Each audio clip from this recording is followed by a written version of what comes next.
Shalom, puji Tuhan, kita akan masuk ke dalam renungan pada pagi hari ini. Mari sebelumnya kita tundukkan kepala, kita mau berdoa terlebih dahulu. Tuhan Yesus, terima kasih untuk berkat-Mu. Pada hari ini kami mau mendengarkan firman-Mu, kami mau belajar untuk melakukan apa yang Tuhan mau, supaya kehidupan kami menjadi lebih baik Tuhan, supaya hidup kami menjadi seperti seturut, seperti yang Engkau mau.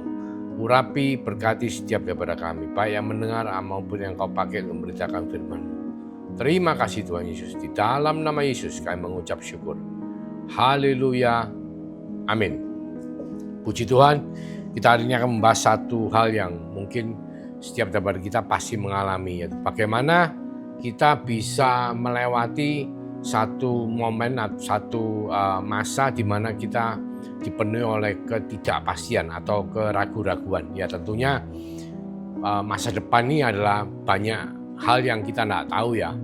Mungkin kalau secara normal, kalau semuanya oke, perekonomian baik ya, secara bisnis baik, kehidupan normal, mungkin kita tidak akan terlalu khawatir. Tetapi kalau begitu banyak kejadian terjadi di sekitaran kita, ataupun yang menimpa kita dan keluarga kita, yang menimbulkan banyak keraguan-raguan dalam hidup kita, kita tentunya akan mengalami banyak kekhawatiran, kecemasan, dan kesulitan dalam membuat satu keputusan.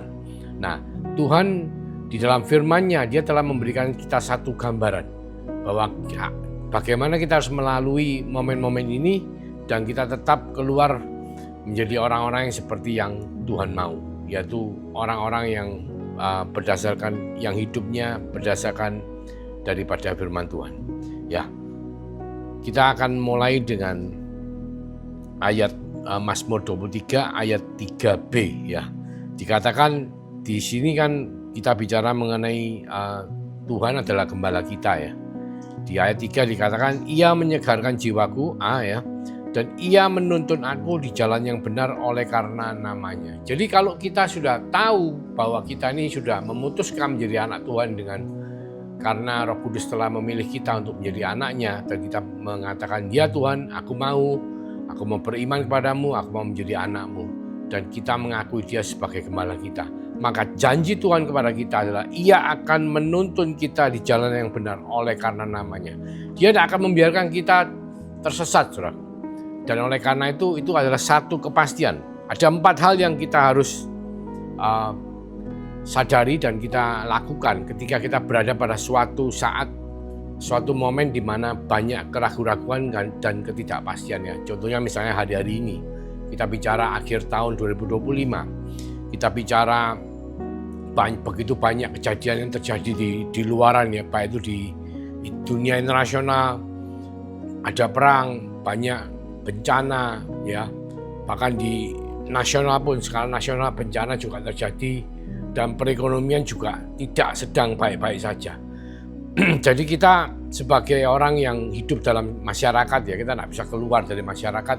Kita tentunya kalau sebagai pelaku bisnis sekuler atau yang kita bicara orang awam pada umumnya, kita akan berusaha membuat satu planning, satu rencana untuk tahun depan. Itu banyak melibatkan dengan hal-hal yang mungkin membuat kita tidak secure, tidak yakin atau ragu-ragu ya. Ataupun kita sebagai misalnya hamba Tuhan, gembala sebuah gereja, di mana kita punya domba yang harus kita layani, kita harus membuat satu guidance ya, seperti yang Mazmur katakan, Mazmur 23 ayat 3b katakan, Ia menuntun aku jalan benar oleh karena namanya. Jadi kita sebagai wakil daripada Tuhan di dalam pengembalaan, kita juga harus memberikan satu kepastian kepada domba-domba kita untuk tema tahun depannya ini tema apa. Dan itu sesuatu yang bukan datang serta-merta seperti itu, saudaraku. Tapi ada beberapa langkah yang harus kita lakukan. Pertama, kita harus mengakui bahwa kita ini perlu dituntun, dibimbing. Jadi tidak boleh sombong. Oh, saya tahu, logika saya jalan. Nah, ini begini, ini begitu, enggak.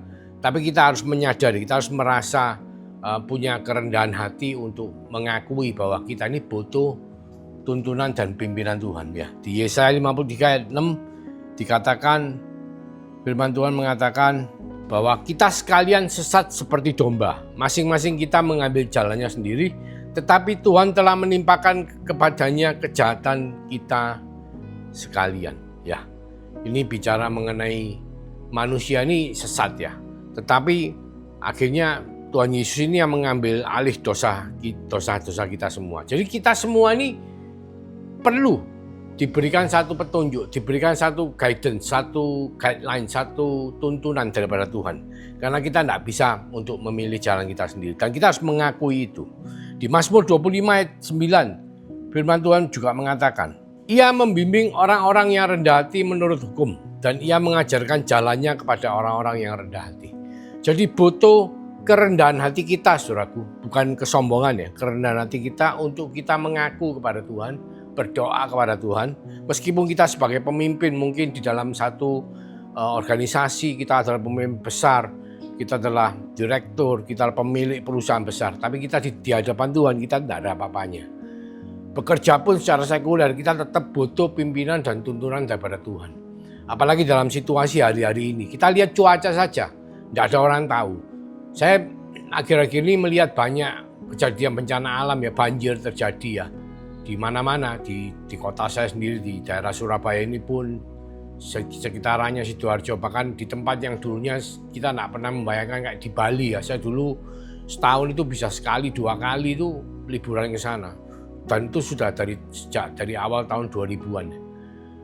Saya tidak menyangka hari ini, wah, yang namanya cuaca itu sedemikian ekstrim ya, sampai banjirnya itu, wah, bukan cuma sekali, saudara, berkali-kali. Tahun ini aja udah berapa kali mengenai banjir ini. Jadi segala sesuatu sekarang menjadi unpredictable, sesuatu yang tidak bisa kita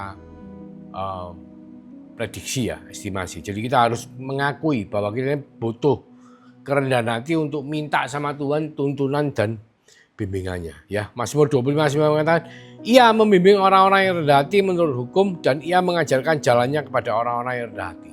Sebagai anak Tuhan, sebagai umat Tuhan, kita harus belajar. Sebagai hamba Tuhan, kita harus belajar untuk menjadi orang yang rendah hati. Ya, karena itu yang diperlukan Tuhan supaya kita ini bisa selalu terkoneksi sama Tuhan, berusaha untuk mencari Tuhan, mengaku kelemahan kita dan minta petunjuk daripada Tuhan. Kedua, tanya dengan iman apa yang harus kita lakukan, arah mana yang harus kita jalani. Kita lihat di Yakobus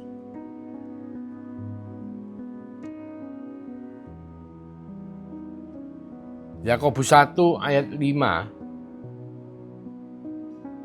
dan 6. Firman Tuhan mengatakan, tetapi apabila di antara kamu ada yang kekurangan hikmat, hendaklah ia memintakannya kepada Allah, yang memberikan kepada semua orang dengan murah hati dan dengan tidak membangkit-bangkit. Maka hal itu akan diberikan kepadanya. Hendaklah ia memintanya dalam iman dan sama sekali jangan bimbang. Sebab orang yang bimbang sama dengan gelombang laut yang diombang-ambingkan kian kemari oleh angin. Jadi kita harus minta petunjuk dari Tuhan dengan iman. Jangan sekali-sekali saudara bimbang. Mungkin secara pemikiran dunia, secara pemikiran manusia, mungkin banyak prediksi, mungkin secara bisnis, secara ekonomi yang bisa kita lakukan sebagai orang yang berhikmat. Tetapi hikmat yang dari Tuhan itulah yang kita perlukan untuk menjadi tuntunan dan direksi bimbingan kepada setiap daripada kita sebagai umatnya, sebagai anaknya, sebagai hambanya, untuk kita bisa berjalan ke depan dengan kepastian yang daripada Tuhan. Dan itu diperlukan untuk kita memiliki iman yang kuat. Jadi misalnya kita betul minta, tanya sama Tuhan, kita berdoa, kita bergumul, dan Tuhan sudah memberikan jawabannya. Ya kita harus yakin dengan jawaban Tuhan. Meskipun secara nalar, secara pemikiran rasio mungkin tidak sama, tetapi apa yang telah kita lakukan adalah kita harus beriman kepada tuntunan pimpinan direksi yang Tuhan berikan. Permintaan hikmat yang Tuhan berikan kepada saudara dan saya, kita harus betul-betul beriman untuk melakukan itu seturut dengan apa yang Tuhan mau. Sebab tanpa iman atau kita bimbang ya, wah mestinya tidak seperti ini, oh mungkin tidak seperti itu, maka sia-sia apa yang semua yang kita minta atau yang kita doakan. Seperti dikatakan, sebab orang yang bimbang sama dengan gelombang laut yang diombang-ambingkan kian kemari oleh angin. Ya sama ya, kita sebagai anak Tuhan, mungkin secara bisnis teori, kalau kita sekolah secara dunia, mungkin dunia mengajarkan A, B, C, D, E, F, G. Tetapi secara Tuhan, kita dengan iman kita percaya bahwa Dia yang telah menyelamatkan kita akan memberikan yang terbaik pada setiap jemaat kita. Sebab kadang-kadang yang terbaik menurut dunia itu bukan yang terbaik menurut kita. Karena Tuhan bukan hanya memberikan 1-2 hari atau 1-2 bulan atau 1-2 tahun ke depan. Tapi Dia memberikan seluruh kehidupan kita ke depan. Ya, saya memberikan satu contoh pada waktu zaman COVID ya. Saudaraku tahu waktu periode tahun 2020 sampai 2021 ya. Mungkin mulai 2021 sudah agak mereda. Tetapi dengan waktu yang tidak terlalu singkat ya, kita bicara 2 tahun hampir sampai 3 tahun itu banyak hal terjadi ya. Secara perekonomian itu ekonomi menjadi sangat tidak baik sekali ya. Tidak baik-baik saja, yang punya tanggungan besar atau bahkan yang memberikan piutang besar di luaran itu tidak kembali. Jadi cash flow, perputaran uang itu menjadi sangat sulit. Sehingga banyak dari kita decision maker atau businessman itu harus membuat satu keputusan untuk mengorbankan beberapa aset untuk menutupi pekerjaan yang masih berjalan, atau bahkan mungkin menutup semua usaha-usaha yang sedang berjalan dan pindah haluan menjadi hal yang lainnya yang mungkin dulunya tidak dilakukan. Dan itu perlu sekali saudaraku, bahwa kita ini harus betul-betul masuk ke dalam pergumulan doa dengan Tuhan, dan ketika Tuhan memberikan jawabannya, kita harus betul-betul dengan iman kita melakukan apa yang Tuhan mau. Ya seperti yang saya lakukan adalah menjual aset yang tidak diperlukan ya, dalam konteks mungkin seperti kayak barang-barang mewah, rumah mewah, tanah yang mungkin tidak perlu, itu harus disingkirkan dulu supaya apa? Supaya dananya bisa disalurkan ke tempat-tempat yang membutuhkan ya, seperti usaha-usaha yang memang lagi butuh untuk di-dropin dana ya. Dan ketika kita setelah berdoa, kita tanya, minta pimpinan Tuhan, dan Tuhan sudah memberikan pimpinannya, hikmatnya kepada kita, maka kita dengan iman kita melakukan apa yang Tuhan mau. Dan karena saya melakukan itu dalam proses pada waktu itu, dan saya menjual rumah dan menjual beberapa aset untuk bisa meneruskan investasi atau usaha yang memang lagi dalam membutuhkan banyak dana, maka hari ini perusahaan-perusahaan itu bisa menghasilkan dana-dana yang melebihi apa yang saya lepaskan. Dan itu adalah hikmat yang dari Tuhan yang dengan iman saya jalani. Dan itu penting saudaraku, karena tanpa iman, atau kalau kita seperti kapal yang diombang-ambingkan, tidak percaya, ragu-ragu dengan apa yang Tuhan sudah berikan. Ya kadang kita berdoa, kita doa puasa, Tuhan memberikan satu gambaran ya, memberikan peneguhan, pengukuhan, tetapi kita akhirnya tidak mengimani untuk melakukan, maka tidak terjadi seperti yang Tuhan mau. Ya, banyak dari kita mungkin mau membuat keputusan besar, kita berdoa, kita doa puasa. Tapi ketika kita sudah mendapatkan jawaban, terus kita tidak berani melakukan, atau kita tidak memiliki iman, maka tidak terjadi hikmat yang Tuhan berikan kepada saudara dan saya. Ya, puji Tuhan, itu tidak yang kedua. Pertama tadi kita harus mengakui bahwa kita ini perlu dituntun, dipimpin oleh Tuhan. Kita harus punya kerendahan hati. Kedua, kita harus dengan iman mengimani hikmat yang Tuhan berikan. Melalui permintaan kita, Tuhan memberikan hikmatnya, dan kita harus mengimani untuk melakukan seperti yang hikmat Tuhan katakan. Ketiga, kita juga harus menunggu reaksi dari Tuhan. Kadang-kadang seringkali kita sudah berdoa, kita sudah doa puasa, kita sudah minta, kita sudah tanya, tapi Tuhan seringkali tidak langsung memberikan jawaban itu seperti di telinga ya. Memang terkadang untuk sesuatu yang simpel, kita berdoa, itu Tuhan langsung memberikan jawaban. Contoh misalnya kita masuk dalam satu tempat parkir mobil, kita doa, Tuhan, pada waktu itu lagi penuh ya, kita khawatir tidak dapat tempat, muter-muter bisa setengah jam sampai 45 menit di parkiran tidak dapat parkir. Tahu-tahu Tuhan memberikan jawaban, ada mobil keluar depan kita langsung masuk. Tapi seringkali tidak sesimpel itu. Seringkali kita berdoa, kita tanya, ini gimana Tuhan? Bagaimana masalahnya? Ya seperti waktu saya menjual rumah saya itu kan ya seperti itu. Ya namanya zaman COVID ya. Ya disuruh jual rumah. Ya zaman COVID siapa yang mau beli rumah? Ya saya juga enggak masuk di iklan untuk diiklankan, misalnya masuk di real estate agency, diiklankan, dijual, enggak. Tapi cuman mulut ke mulut. Tetapi ketika kita dengan setia menunggu, mendengarkan, ya Tuhan punya reaksi dan kita sabar menunggu. Itu Tuhan akhirnya berfirman. Ya, karena Tuhan bisa berfirman kepada kita melalui banyak cara. Bukan cuma satu cara. Di Ayub 33 ayat 14 firman Tuhan mengatakan, karena Allah berfirman dengan 1-2 cara tetapi orang tidak memperhatikannya. Jadi kadang-kadang Tuhan bicara, kita enggak perhatian, akhirnya kejadian itu lewat. Tapi Tuhan tidak akan membiarkan kita tersesat. Tetap Dia berusaha terus sampai kita mendengar dan mendapatkan hikmat yang Tuhan berikan ya. Jadi waktu rumah itu sebenarnya ceritanya lucu. Kalau orang dari iklan datang ya memang tidak aneh. Ini ternyata apa? Yang membeli itu cuma tetangga sendiri. Dia tidak tahu kalau dijual, dia juga dengar dari orang dan dia langsung. Dan prosesnya itu karena ini memang dari Tuhan, prosesnya itu sedemikian luar biasa. Jadi kalau orang mungkin nego beli rumah itu ya bisa makan waktu berkali-kali ya, bisa lihat begini dan enggak, ini cuma nego dalam waktu 2 jam. Dari awal datang, keluar, pulang, terus balik lagi. Dalam waktu 2 jam selesai, langsung terjadi transaksi.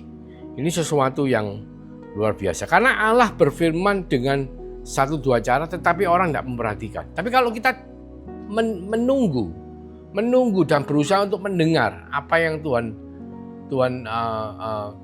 hikmat apa yang Tuhan berikan pada kita, maka pada saatnya, waktunya tiba, itu semua terjadi seperti itu. Dan kalau kita bicara dari proses penjualan rumah itu sebetulnya agak anehnya karena apa? Karena kita sudah kepinginnya jualnya udah dari tahun 2020 ya, awal ya. Tapi responnya itu udah ada. Sampai terakhir itu tahun 2022 itu cuma seperti dus gitu aja. Ya, dus. Dalam waktu 2 jam terjadi transaksi dan transaksinya bukan dengan harga yang jelek ya. Dalam arti kalau enggak tangan Tuhan ya enggak mungkin terjadi. Itu yang saya alami dan saya bagikan kepada saudara bahwa kita harus belajar untuk satu, kita merendahkan diri kita di hadapan Tuhan ya, punya kerendahan hati untuk kita minta tuntunan pimpinan Tuhan dan kita terus selalu melakukan itu dalam doa. Kita betul-betul minta hikmat pada Tuhan untuk Tuhan memberikan kita tuntunan. Dan setelah itu kita berusaha mendengar apa yang Tuhan katakan. Kadang-kadang melalui banyak hal, melalui renungan firman Tuhan yang kita lakukan, melalui disiplin rohani yang kita lakukan, melalui ibadah, melalui doa-doa kita, melalui kejadian di sekitaran kita sehari-hari. Itu Tuhan banyak bicara. Ya, ketika waktunya tiba, maka Tuhan tidak akan membiarkan kita tersesat, tapi Dia akan melakukan seperti yang Dia mau supaya kita mendapatkan apa yang Tuhan mau kita dapatkan. Yang terakhir ya tentunya ayat yang terakhir ini menjadi ayat favorit kita semua ya. Percaya Tuhan meskipun kita tuh nggak ngerti. Percaya saja saudara, percaya saja. Meskipun kita nggak mengerti, percaya saja. Karena iman kita percaya itu yang membuat semua perubahan yang terjadi. Membuat semua perbedaan yang terjadi antara kita sebagai anak Tuhan dengan orang di luar yang bukan anak Tuhan. Ya. Kita lihat di Amsal 4 ayat 18, firman Tuhan mengatakan, tetapi jalan orang benar itu seperti cahaya fajar yang kian bertambah terang sampai rembang tengah hari. Ya, jadi kita percaya bahwa kita yang telah dibenarkan melalui iman kita kepada Yesus Kristus sebagai Tuhan dan Juru Selamat. Jalan kita itu seperti cahaya fajar yang kian bertambah terang sampai rembang tengah hari. Memang tidak gampang, saudara. Jadi kadang-kadang kita lihat kalau matahari ya memang kalau tengah hari makin terang. Tapi dalam berjalannya itu kadang-kadang sebelum tengah hari itu mendekat tengah hari atau ada mendung. Nah, mendung ini kan membuat waktu itu sesaat itu menjadi tidak terang. Tetapi ketika tengah hari mendungnya lewat langsung jadi terang. Nah, itu yang terjadi. Seperti firman katakan bahwa jalan orang benar itu seperti cahaya fajar. Selalu ada terang yang menunggu saatnya untuk kita mendapatkan terang itu seperti di tengah hari, sampai rembang tengah hari. Dan di Amsal 3 ayat 5-6 firman Tuhan juga mengatakan, percayalah kepada Tuhan dengan segenap hatimu dan janganlah bersandar kepada pengertianmu sendiri. Ya seperti kenapa rumah itu harus dijual, karena memang kita pada waktu itu sebelum COVID itu kita melakukan transaksi jual beli tanah ya. Transaksi itu kita lakukan pertama kali di perusahaan itu, karena perusahaan itu perusahaan developer yang dulunya dari dulu tuh beli tanah sampai saat ini sudah mulai jual. Nah, pertama kali jual statusnya itu bukan NPW, bukan perusahaan yang PKP, bukan perusahaan yang kena pajak. Jadi ketika jual pertama ini kita jual lamsamnya gede banget ya. Nilainya ratusan ya M ya, yang akhirnya juga otomatis kalau kena PPN itu juga nilainya gede banget. Nah, karena statusnya non PKP sehingga akhirnya ketika kita melakukan itu kita belum ada nomor pajak, sehingga kita hanya menjual, dan penjualan kedua baru kita bayar PPN. Nah, itu ada kesalahan di situ. Kesalahan itu menyebabkan kita akhirnya didenda untuk membayar plus denda, dan pada waktu jatuh tempo membayar plus dendanya itu waktu memang lagi COVID, sehingga memang ada waktu-waktu yang sangat kritis ya, di mana mungkin bisnismen pada waktu itu semua mengalami kesulitan cash flow, tapi kita sendiri malah punya kewajiban pajak yang cukup besar.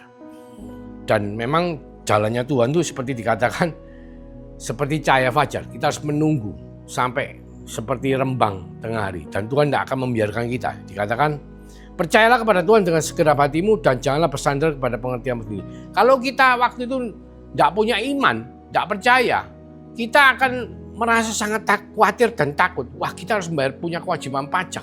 Gimana? Sedangkan kita tidak ada cash flow. Tapi pada saat yang tepat Tuhan mengirimkan pembeli yang dalam waktu 2 jam langsung melakukan transaksi, sehingga semua masalah keuangan itu menjadi terselesaikan. Nah, ayat 6 dikatakan, akuilah dia dalam segala lakumu, maka ia akan meluruskan jalanmu. Jadi Tuhan tidak membiarkan kita. Tuhan pasti akan meluruskan jalan kita seperti apa yang saya alami. Di Mazmur 37 ayat 23-24 firman Tuhan juga mengatakan, Tuhan menetapkan langkah-langkah orang yang hidupnya berkenan kepadanya. Apabila ia jatuh, tidaklah sampai tergeletak, sebab Tuhan menopang tangannya. Jadi saudara jangan khawatir ketika saudara masuk ke dalam satu proses di mana saudara tadi pertama saudara mengakui bahwa saudara dengan rendah hati, segala kerendahan hati saudara mengakui saudara butuh pimpinan Tuhan, dan saudara mulai berdoa untuk minta hikmat dari Tuhan. Dengan iman saudara tidak bimbang, saudara percaya bahwa Tuhan akan memberikan jalannya kepada saudara. Bahkan saudara belajar untuk mendengar reaksi yang Tuhan berikan ya, karena Tuhan berbicara kepada kita dengan segala macam cara. Dan terkadang ketika kita belum ada jawaban, saudara tetap setia mendengar apa yang Tuhan katakan dan percaya meskipun saudara tidak ngerti, Tuhan kok izinkan ini semua terjadi.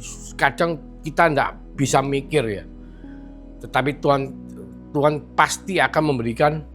Seperti yang firman Tuhan katakan, Tuhan menetapkan langkah-langkah orang yang hidupnya berkenan kepadanya. Apabila ia jatuh, tidaklah sampai tergeletak, sebab Tuhan menopang tangannya. Tuhan akan menggandeng tangan saudara. Seperti kalau anak kecil jalan dengan orang tuanya di dalam keramaian, bapaknya pasti akan selalu menggandeng dan tidak akan membiarkan anaknya itu lepas. Karena ketika anak yang mungkin usia baru 2 tahun, setahun lebih, yang baru belajar jalan itu lepas, maka dia akan lari kemana-mana dan banyak hal bisa terjadi secara negatif ya kepada anak tersebut.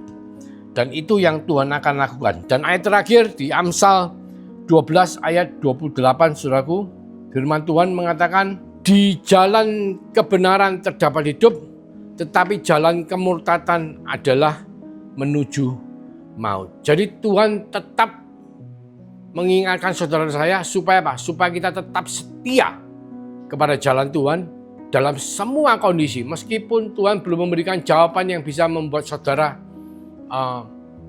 menyelesaikan masalah kehidupan saudara seperti yang tadi yang saya alami, saya ceritakan bahwa ketika itu harus bayar pajak, cash flow-nya tidak mungkin karena zaman COVID ya. Orang yang beli barang pun tidak bisa ngelunasi dan tidak mau ngelunasi. Tapi kita di satu sisi kita harus dituntut untuk memberikan satu pertanggungjawaban kepada negara ya dalam bentuk pajak yang mana tidak bisa kita hindari.